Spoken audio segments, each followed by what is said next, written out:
So hello guys, आज हम लोग करने वाले हैं एयरफोर्स XY बायोलॉजी के सेल चैप्टर के 25 क्वेश्चंस का एक प्रैक्टिस सेट लेके आए हैं। और ऐसे ही करके हम लोग 100-150 क्वेश्चंस हर एक चैप्टर के करेंगे, बायोलॉजी, केमिस्ट्री एंड फिज़िक्स के। और इससे करके आपके जो 3 मेन चैप्टर्स हैं इनको हम लोग स्ट्रॉन्ग कर लेंगे, 3 मेन सब्जेक्ट्स। और ये हमारे लिए बहुत हाई स्कोरिंग चैप्टर्स होते हैं, एक्स वाले में भी और वाई वाले में भी। तो चलिए स्टार्ट करते हैं। तो सबसे पहला क्वेश्चन, सबसे पहला question, who propose the cell theory. Cell theory किसने दी थी? हमारे सेल थ्योरी दी थी स्क्लेडेन एंड स्क्वान भाई साहब ने। तो हमारा आंसर क्या हो जाएगा? स्क्लेडेन एंड स्क्वान, बी ऑप्शन। हमारा आंसर क्या हो जाएगा? बी ऑप्शन हो जाएगा। अब बढ़ते हैं अगले वाले में। अगला क्या कह रहा है बताओ? अगला कह रहा है बताइए the powerhouse of the cell. Powerhouse of the cell क्या होता है? माइटोकॉन्ड्रिया होता है। ठीक है, चलिए बढ़ते हैं नेक्स्ट क्वेश्चन में। Which cell organelle is called suicidal bag. तो which cell organelle is called suicidal bag. Suicidal bag किसे कहा जाता है? लाइसोसोम को। ठीक, और चलिए बढ़ते हैं नेक्स्ट क्वेश्चन में। Ribosome are mainly responsible for. Ribosome को क्या कहा जाता है? प्रोटीन सिंथेसिस करता है भाई, ये हम लोगों को याद रखना है। ठीक है, अब बढ़ते हैं आगे। फिर आता है the site of photosynthesis. Photosynthesis हमारे बॉडी में कहाँ पे होती है? फोटोसिंथेसिस हमारे बॉडी में कहाँ पे होती है? क्लोरोप्लास्ट में होती है, ऑप्शन नंबर बी। ठीक है, तो ये आपको नोट करती जाइएगा ये सब क्वेश्चंस, या फिर आप रिवाइज कर सकते हैं, कोई दिक्कत नहीं। The plasma membrane. Plasma membrane plasma membrane हमारी कैसी होती है? Selectively permeable. सेलेक्टिव परमिएबल का मतलब क्या होता है कि ये मान लीजिए हमारी मेम्ब्रेन है, तो ये केवल सेलेक्ट पार्टिकल को ही अंदर जाने देती है, मतलब हर एक पार्टिकल को अंदर नहीं जाने देती। और किस प्रोसेस से जाने देती? उस प्रोसेस का नाम होता है हमारा डिफ्यूज़न। ठीक है, तो ये हमारा ऑप्शन सी। अब बढ़ते हैं आगे। Who discovered the nucleus. अभी हम लोगों ने क्या बताया? न्यूक्लियस किसने डिस्कवर किया? रॉबर्ट हुक ने किसकी डिस्कवरी करी थी? रॉबर्ट हुक ने डिस्कवरी करी थी सेल की। रॉबर्ट ब्राउन ने किसकी डिस्कवरी करी? न्यूक्लियस की। और स्क्लेडेन एंड स्क्वान ने क्या दिया था? हमारा सेल थ्योरी दी थी। और विर्चो ने क्या किया था? उसको एक्सपेंड किया था। बस हमसे यही पूछ लेगा बताइए कि किसने सेल थ्योरी को एक्सपेंड किया। ठीक है, तो इसका आंसर हमारा क्या हो जाता है? इसका आंसर हमारा हो जाता है रॉबर्ट ब्राउन। करते हैं नेक्स्ट क्वेश्चन में। Genetic material in eukaryotic. Eukaryocytes का मतलब होता है सेल दो टाइप के होते हैं, एक यूकैरियोटिक, एक होता है प्रोकैरियोटिक। ठीक है, अब देखिए यूकैरियोटिक का मतलब हमारे ह्यूमन प्लांट और भी कुछ ऑर्गेनिज्म आते हैं। तो हमारे लिए मेन इंपॉर्टेंट क्या है कि जेनेटिक मटेरियल कहाँ पे पाया जाता है। अब जेनेटिक को देखते ही आपको क्या याद आना चाहिए? यहाँ से DNA और RNA याद आना चाहिए। ठीक है, इसी को हम लोग क्या कहते हैं? इसी ट्रिक को क्या कहते हैं? क्विक रिकॉलिंग करते हैं। और इसी से क्या होता है? हमें वो टॉपिक जल्दी याद होता है। तो इसका answer genetic material DNA RNA कहाँ पे होता है? हमारे न्यूक्लियस में होता है। बढ़ते हैं नेक्स्ट क्वेश्चन में। अगला क्वेश्चन कह रहा है बताइए पैकेजिंग ऑर्गेनल क्या होता है? पैकेजिंग ऑर्गेनल हमारा होता है गोल्गी अपार्टस। ठीक है, गोल्गी अपार्टस होता है। इसका आंसर ए है, गोल्गी अपार्टस। अब देखो ये इसमें हमसे 3 टाइप के पूछ सकता है। इसमें पूछता है बताइए कि स्टोरेज कहाँ पे होता है, ये भी बता सकते हैं। मेनली हमसे पूछा जाता है कि बताओ मॉडिफिकेशन कहाँ पे होता है। और एक ये पैकेजिंग वाला, ये हमसे पूछ दिया जाता है। और ठीक है, और हमसे क्या पूछ दिया जाता है? कई बार हमसे पूछ दिया जाता है बताओ लाइसोसोम। लाइसोसोम अभी हम लोगों ने पढ़ा, ये क्या होता है? Suicide bag of the cell. और ये लाइसोसोम हमारा कहाँ पाया जाता है? गोल्गी अपार्टस में ही पाया जाता है, ये हमेशा याद रखना। ठीक है, ये लाइसोसोम कहाँ पाया जाएगा? ये लाइसोसोम गोल्गी अपार्टस में ही पाया जाता है। चलिए बढ़ते हैं आगे। फिर आता है plant cell wall is mainly. Plant cell wall जो होती है वो किससे मिलके बनी होती है? प्लांट सेल वॉल हमारी मिलके बनी होती है सेल्यूलोज से। ठीक है, बी ऑप्शन। अब चिक्टिन से हम लोगों को क्या याद आना चाहिए? ये फंगी की सेल वॉल होती है, ये ठीक इंपॉर्टेंट है, लिखते जाइए। पेप्टिडोग्लाइकॉन क्या होती है? ये होती है बैक्टीरिया की। किसकी होती है? बैक्टीरिया की। ठीक है, तो चलिए बढ़ते हैं नेक्स्ट क्वेश्चन में। अगला क्वेश्चन कह रहा है बताइए डाइजेस्टिव एंजाइम्स क्या होते हैं। अगर डाइजेस्टिव एंजाइम्स की बात करी जाए तो ये लाइसोसोम ही होते हैं और इन्हीं को क्या कहा जाता है, suicide bag of the cell, ठीक है, क्योंकि ये खुद को डाइजेस्ट कर लेते हैं कई बार। तो बढ़ते हैं नेक्स्ट क्वेश्चन में।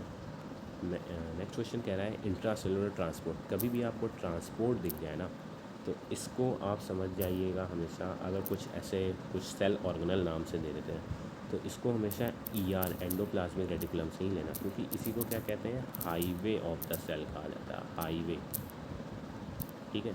और इसके भी दो भाई होते हैं, स्मूथ एंडोप्लाज्मिक रेटिकुलम और रफ एंडोप्लाज्मिक रेटिकुलम, ठीक है, ये लिख लीजिएगा। बढ़ते हैं नेक्स्ट क्वेश्चन में। एब्सेंट, बताइए प्रोकैरियोसाइट में क्या एब्सेंट होता है। देखो प्रोकैरियोसाइट में हमारा प्लाज्मा मेम्ब्रेन पाया जाता है, राइबोसोम पाया जाता है, एंड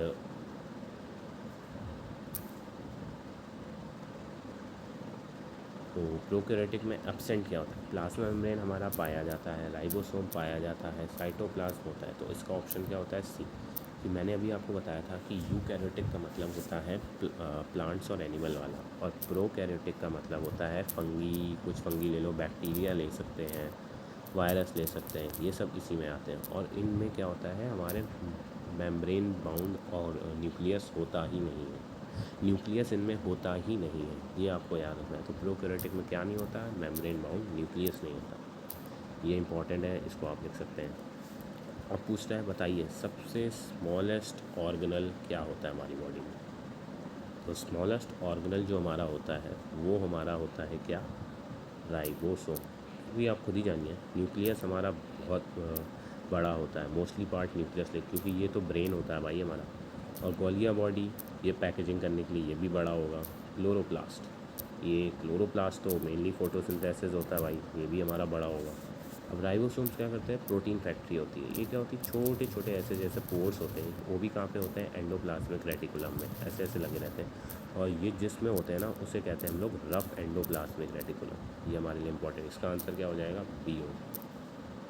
बढ़ते next, ATP synthesized in. ATP हमारी कहाँ पे सिंथेसाइज होती है, simple, powerhouse of the cell क्या होता है, माइटोकॉन्ड्रिया। और ATP से ही हमें क्या मिलती है, एनर्जी मिलती है। इसी को क्या कहा जाता है, एनर्जी करेंसी ऑफ सेल कहा जाता है, ये आप लोग नोट कर लीजिएगा, आंसर सी। पढ़ते हैं नेक्स्ट में, किचन ऑफ द सेल। ये तो बहुत इम्पॉर्टेंट क्वेश्चन और बहुत इजी भी question. Kitchen of the cell, खाना कहाँ बनता है, जहाँ पे फोटोसिंथेसिस होती है। फोटोसिंथेसिस कहाँ पे होती है, हमारे क्लोरोप्लास्ट में। इसका आंसर क्या है, क्लोरोप्लास्ट। बढ़ते हैं नेक्स्ट में, फ्लूइड मैट्रिक्स। फ्लूइड मैट्रिक्स को क्या कहा जाता है, फ्लूइड मैट्रिक्स को हमारे क्या कहा जाता है, इसका आंसर होता है ए। इसको क्या कहा जाता है, साइटोप्लाज्म कहा जाता है फ्लूइड मैट्रिक्स को, ठीक है। बढ़ते हैं नेक्स्ट क्वेश्चन में। अब हमसे पूछ रहा है बताइए स्पिंडल फॉर्मेशन क्या होता है। स्पिंडल फॉर्मेशन हमारे मेनली सेंट्रोसोम में होता है। किसमें होता है, ये हमारे सेंट्रोसोम में होता है, याद रखेंगे आप लोग बिल्कुल। स्पिंडल फॉर्मेशन सेंट्रोसोम का मतलब क्या होता है, जो हमारे DNA के पार्टिकल्स होते हैं, जब वो जो इनिशियली फेज में होते हैं तो वो ऐसे होते हैं, ये जो स्पिंडल वाला पॉइंट होता है इसी को वो लोग क्या कह देते हैं, सेंट्रोसोम। बढ़ते हैं नेक्स्ट क्वेश्चन में, lakhs true nucleus. True nucleus किस में नहीं होता, मैंने अभी आपको बताया था क्या होता है, बैक्टीरियल ही वो प्लांट होता है, क्योंकि बैक्टीरिया किस में आता है, प्रोकैरियोटिक में आता है। किसमें, प्रोकैरियोटिक। और प्रोकैरियोटिक के पास अभी हमने क्या बताया, एक्सपेंड क्या नहीं होता उनके पास, न्यूक्लियस, ठीक है, ये मैंने कहा था इंपॉर्टेंट है, वही आया। अब नेक्स्ट चलते हैं, आउटर कवरिंग एनिमल सेल। अब देखिए यहाँ पे मेन हमारा क्या जाता है, जो एनिमल सेल होता है ना उसके पास सेल वॉल नहीं होती है, उसके पास केवल क्या होता है, मेम्ब्रेन होती है, और वो मेम्ब्रेन क्या है, प्लाज्मा मेम्ब्रेन। पढ़ते हैं नेक्स्ट क्वेश्चन में, मॉडिफाइज प्रोटीन। प्रोटीन देखिए ये थोड़ा बीच में ब्रेक हो गया, इसको मैं छोटा कर देता हूँ। मॉडिफाइज प्रोटीन, अब देखिए हमारे पास क्या है, मॉडिफाइज प्रोटीन।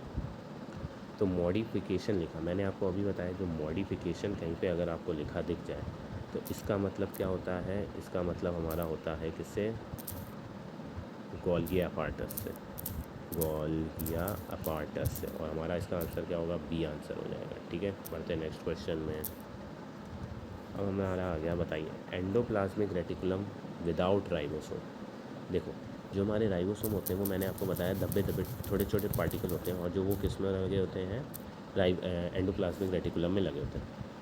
अब ये राइबोसोम जिसमें लगे होते हैं वो थोड़ा रफ़ एरिया हो जाता है, रफ़, और उसी को हम लोग क्या कहते हैं, रफ़ एंडोप्लाज्मिक रेटिकुलम कहते हैं। बट हमसे क्या पूछा है, एंडोप्लाज्मिक विदाउट पूछा गया है, ये गलती बहुत लोग करते हैं, नो नॉट नहीं देखते हैं फिर आंसर मार देते हैं। इसमें हमसे पूछा बताइए विदाउट राइबोसोम, तो वो हमारा आंसर होता है स्मूथ एंडोप्लाज्मिक रेटिकुलम। और इसी से हम लोग क्या इलाज कर सकते हैं, जो स्मूथ एंडोप्लाज्मिक रेटिकुलम होता है वो किसके काम आता है, डिटॉक्सिफिकेशन के, बहुत इंपॉर्टेंट है ये लाइन्स, डिटॉक्सिफिकेशन के काम आता है। बढ़ते हैं नेक्स्ट क्वेश्चन में। कंटेन्स क्लोरोफिल, क्लोरोफिल कौन कंटेन करता है, जिसमें क्या बनता है हमारा, फोटोसिंथेसिस, फोटोसिंथेसिस उसमें होती है क्लोरोप्लास्ट में होती है, तो क्लोरोफिल कौन कंटेन करेगा, क्लोरोप्लास्ट। चलिए नेक्स्ट क्वेश्चन। कंट्रोल सेंटर, तो कंट्रोल सेंटर मैंने अभी आपको, कंट्रोल सेंटर कौन होगा, आपको क्या लगता है, ब्रेन ही होता है हमारा, हमारी बॉडी का तो ब्रेन होता है। तो मैंने अभी आपको बताया ब्रेन ऑफ द सेल क्या होता है, ब्रेन ऑफ द सेल हमारा न्यूक्लियस होता है, तो इसका आंसर बी हो जाएगा। पढ़ते नेक्स्ट में। विर्चो ने क्या बताया था, विर्चो ने क्या कराया था, सेल थ्योरी को एक्सपेंड किया था। उन्होंने क्या बताया था, जितने भी सेल होते हैं ना वो अपने से एक प्री एग्जिस्टिंग सेल से ही मिलके बने होते हैं, तो ये हमारा हो गया सी।